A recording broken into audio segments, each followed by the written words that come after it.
Baptism is a sacrament. Sacrament, roughly translated, means holy thing. These are ways that God has promised to come and be with us where we are right now today. We don't have to wait until after death to experience this gift. Through baptism, our life becomes a journey between what we are and what we're meant to be. But in both places and both cases, we are united with God. Through sacraments, we experience a special gift of God called grace. Sacraments are God's grace coming to us in a way we can see, hear, taste, smell, and touch. God knows we need physical, tangible assurance that God is here.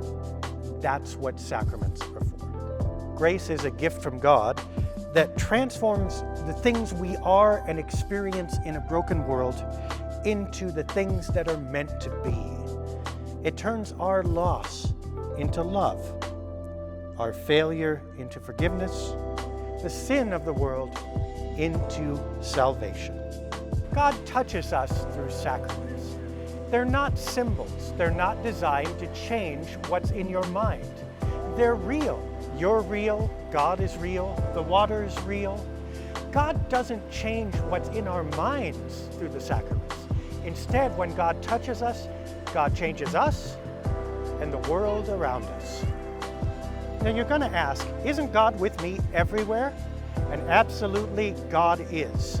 You can find God in a forest, in a sunset, in your kitchen, or in the eyes of your child. But not all of us see these things the same way. Your nature trip might be my nightmare. But we're not forced to agree on how and where we see God, because God promises to come to all of us through the sacraments. Because God is here in this time and place for all of us, we can be assured that God is with us in every time and place for each of us. In order to be a sacrament in our church, two requirements must be met. First of all, God has to have promised somewhere in the Bible that God would come to us in this way. In the case of baptism, that happens at the end of the Gospel of Matthew, where Jesus commands his followers to go make disciples of all nations, baptizing them in the name of the Father, Son, and Holy Spirit, and he would be with them to the end of the age. Of course, Jesus also got baptized himself in the River Jordan. The second requirement is that it has to have a physical element, something we can see and touch, a tangible way that God comes into the world and touches us. And of course, in baptism, that physical element is the water with which we are baptized. It's not holy water, it's not specially blessed, it's ordinary tap water, just like we use and see every day. But that is the joy of it. To understand what baptism does, you first have to understand the state of the world in which we live. From the moment we are born, we are in need. Our first thoughts coming out of the womb are, I'm cold, I'm hungry, and who are you? And that need to reach out and fill our hunger never really departs. We continually eat, and yet we are continually hungry again. To live as a human being is to live with an emptiness inside. Left to our own devices, we tend to view the world around us as there to serve us. We use experiences and objectify other people in order to fill an emptiness inside of us that, ironically, can never be completely filled.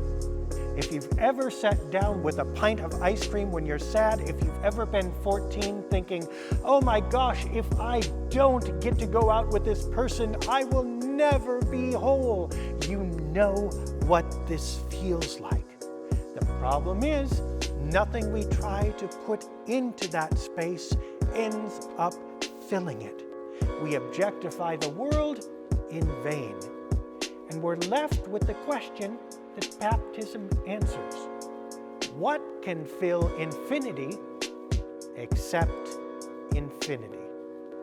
Being filled with God's infinite grace does not leave us unchanged. Baptism is a transformation as big as life and death itself. It's actually a drowning and a rising. We are completely inundated with God's Spirit, and everything that we were, that empty, grasping, selfish self, drowns in the baptismal waters.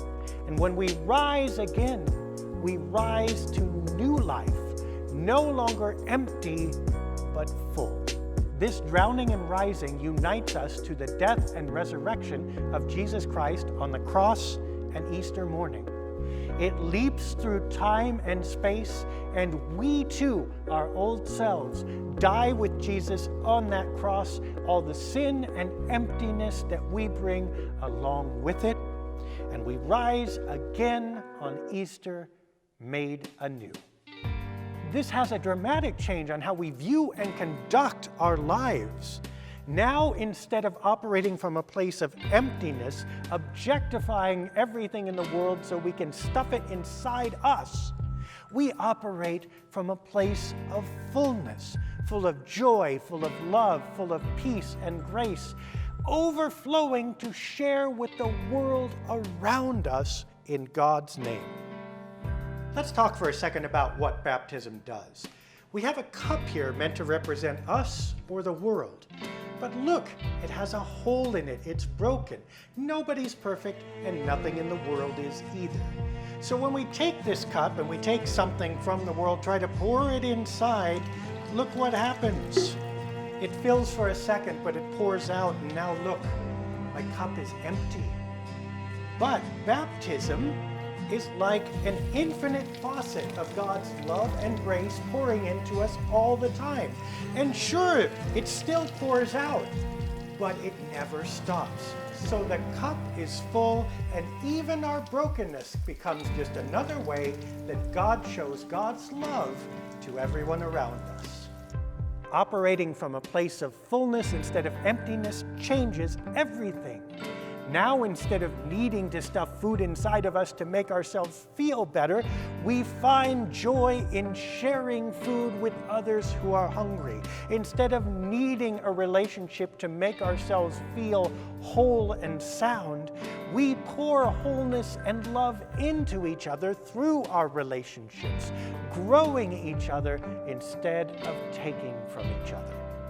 Being baptized does not mean that we will never sin again. Our old self still rears up with its old desires. But when we do this as baptized people, we confess that we are chasing after something that has already drowned and died. And we do not expect goodness and life to come from something that is dead. Instead, to find life, we walk into life. Now, fortunately, when we do make those mistakes, we remember that baptism is a bath that washes away our sins and fills us up again. Sins are the things we do wrong. They're also things that are done wrong to us. And baptism does not prevent or make up for sins. Instead, it makes the effects of sin not the central thing in our lives. In that way, baptism is like a continual shower. The physical waters that we experience in baptism don't last forever. That would be like annoying torture. But the waters of the relationship with God's grace continue to flow over us every moment and every day.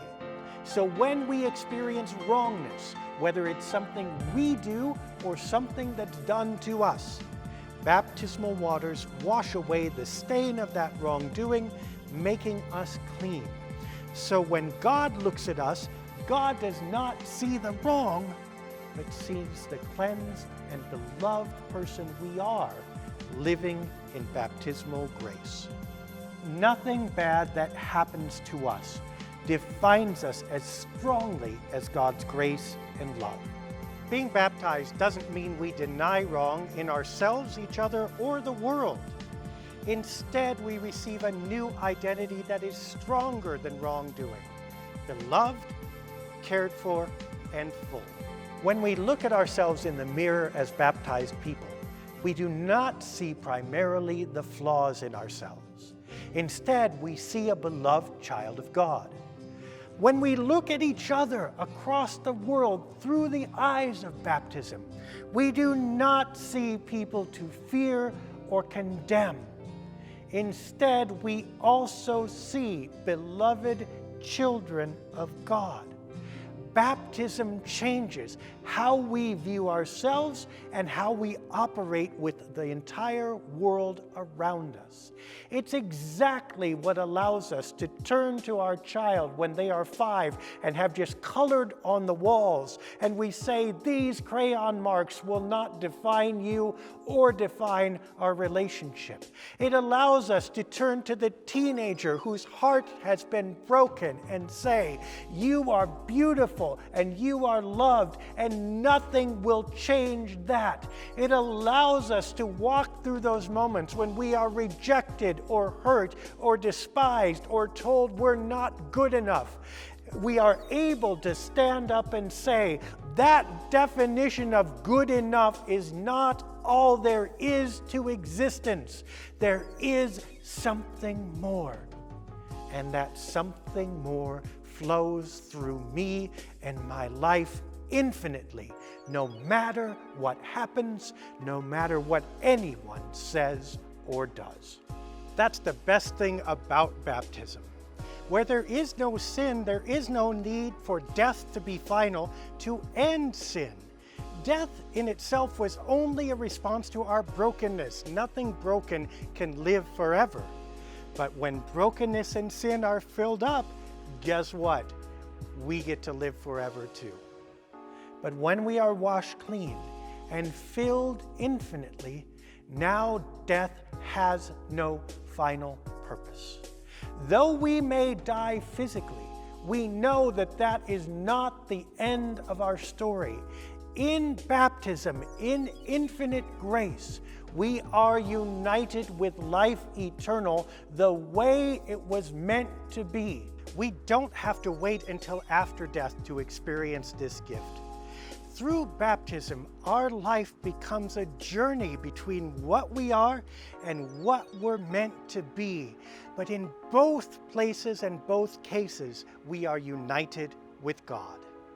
Now, that community around us of God's children, which spans as wide as the world, is absolutely an integral part of the baptismal life. In baptism, God publicly claims us as God's child. Now, we know that we're God's children anyway, but there still is something important to that public declaration in front of the world that we are claimed this way. It's the same reason we name children or have birthday parties or get married to each other. Because even if two individuals know something is real, it has a greater effect when it becomes real in the community surrounding those people. Baptism changes how people view us. We have been claimed publicly as a child of God, and we deserve to be loved and affirmed and uplifted. Baptism also connects us to others and changes our responsibility to them. They too are children of God, and we now have the responsibility to uplift and love them. We are together, serving each other, accountable to each other, loving each other and the world around. Baptism is the sign that we can trust in each other, that we will do these things and live for this central purpose that is beyond ourself and our selfishness, that is full of goodness and grace. Together, as baptized people, we all get to witness that God is still present, still working among us, and still loving us every day. Together, as baptized people, we get to share the wonderful news that we are forgiven, that brokenness and emptiness do not define us, that joy and peace are meant to spread throughout the world. Our baptismal lives together become a witness to God's goodness for His people and for everyone that we see. That is a special and wonderful calling that we all share through this sacrament.